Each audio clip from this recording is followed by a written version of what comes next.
சீயோனிலே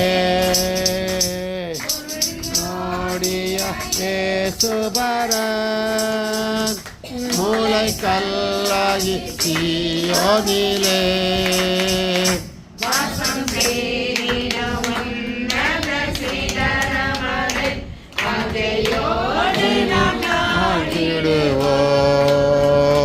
வாசம் செய்திடும் நகங்கையானதை அதையோடு விடுவோம்.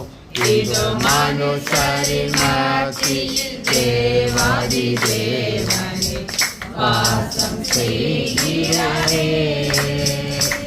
இது மனுஷரின் மத்தியில் தேவாதி தேவனே வாசம் செய்கிறாரே.